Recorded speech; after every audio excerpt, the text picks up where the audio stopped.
नमस्कार दोस्तों। आइए आज जानते हैं कि धरती क्यों तप रही है। जी हाँ, आपने बिल्कुल सही सुना कि धरती क्यों तप रही है। आइए आज जानते हैं।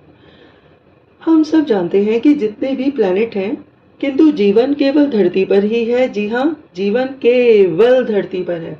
धरती को रहने योग्य बनाता है यहाँ का वातावरण।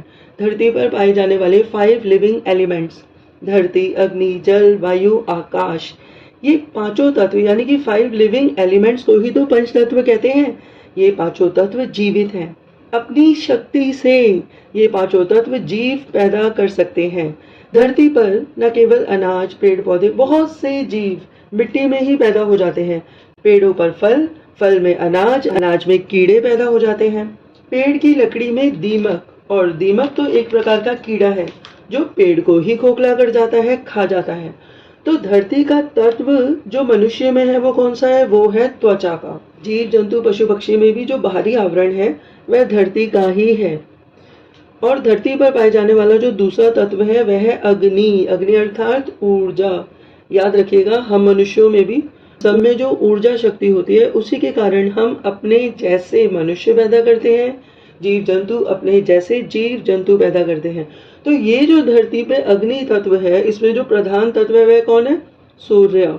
यानी कि जो एनर्जी है, शक्ति है, वह है सूर्य। तो धरती की आत्मा कौन है? वह है सूर्य देव, सूरज जिसे आप कहते हैं। प्रत्येक जीव जंतु पशु पक्षी कीट मकोड़े मनुष्यों में आत्म तत्व सूर्य देव ही है।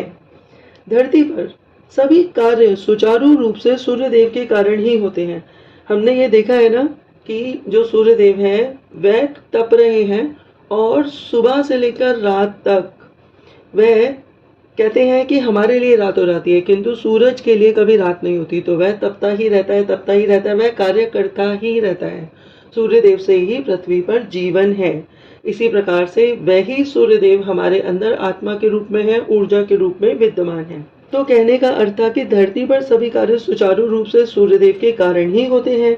किंतु धरती को यदि ग्लोब की दृष्टि से देखा जाए, तो हम सबने ग्लोब देखा होगा, तो ग्लोब पर हमें 3 चीजें दिखती है, वो है आकाश, जल और पृथ्वी, है ना।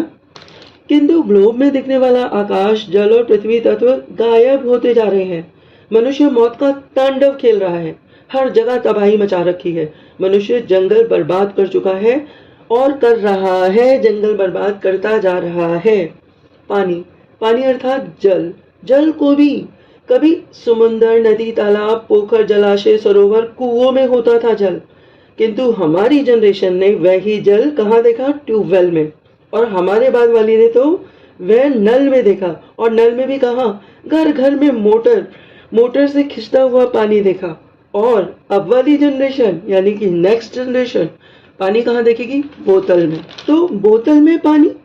आपने सोचा है कि हमने कितनी बर्बादी कर दी है धरती पर? हिंदू शास्त्रों के अनुसार मनुष्य के 84 लाख जन्म यानी कि 84 लाख जन्म है।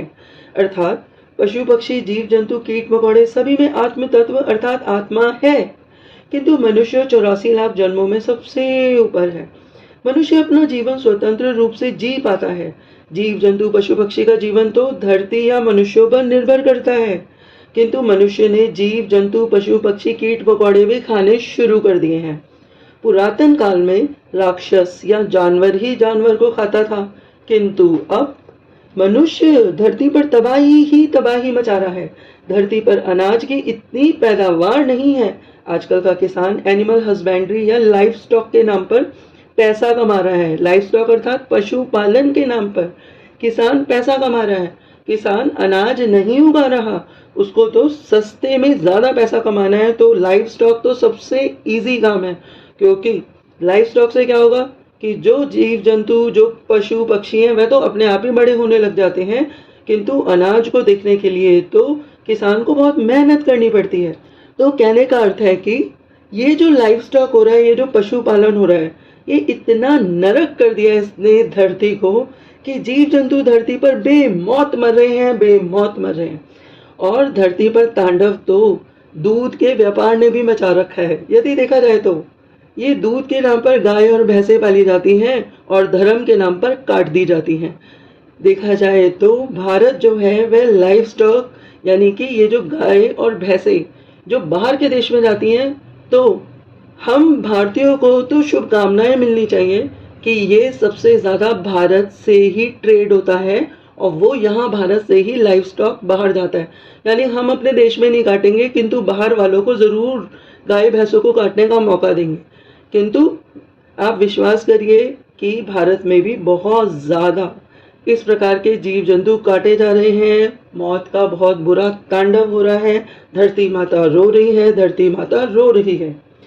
तो यदि देखा जाए तो मनुष्यों द्वारा जानवरों को जिंदा काटा जा रहा है और बहुत अधिक लोग मांसाहारी बनते जा रहे हैं। समय समय पर नियुक्त सरकारें भी धरती पर होने वाले तांडव की जिम्मेदार हैं, क्योंकि जो सरकारें हैं वे सोचती हैं कि भाई जो इकोनॉमी है, यानी जो पैसा है, जो अर्थशास्त्र है, पैसा चलता रहना चाहिए। तो पैसा कैसे आएगा?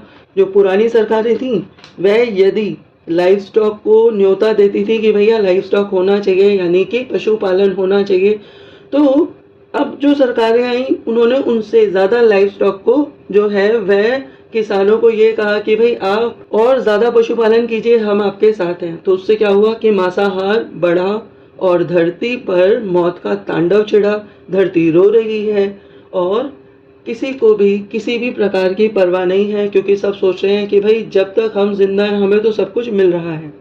धरती से पेड़, अनाज 70% तो चला ही गया है। वायुमंडल की हवा जहरीली हो गई है, जल पीने योग्य नहीं है, नदियां दूषित हो चुकी हैं।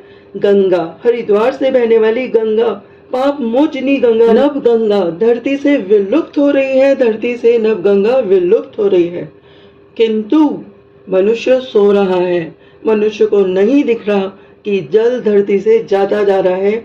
धरती तप रही है, सूरज तप रहा है, वायु तप रही है, अग्नि का तांडव चारों ओर है और मनुष्य ढीठ बना हुआ है। सब कुछ देखता हुआ भी मनुष्य अंधा है, अंधा। इसलिए धरती तप रही है, धरती तप रही है। तो यदि आप ये चाह रहे हो कि धरती ना तपे और हमारी आगे आने वाली पीढ़ियां, तो हमें इस बात के लिए याद रखें कि हमने धरती के लिए कुछ सहयोग किया था, तो अभी भी जाग जाइए और प्रकृति का सहयोग कीजिए।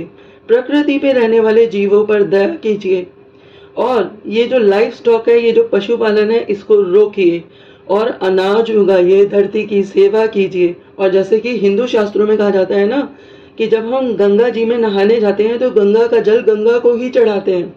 सूर्य देव को भी हम तर्पण करते हैं और सूर्य देव की पूजा करते हैं। कृपया करके हमारे शास्त्रों के हिसाब से ही पंच तत्व को देवी देवता मानिए और ये हमें दे रहे हैं, तो आप भी वापस प्रकृति को देना सीखिए। और यदि आप ऐसा नहीं करेंगे तो मृत्यु का तांडव बहुत जल्दी धरती से भी हम सब भी विलुप्त हो जाएंगे, हम सभी विलुप्त हो जाएंगे और हम सब इस तांडव में जल जाएंगे, क्योंकि धरती जल रही है, धरती तप रही है।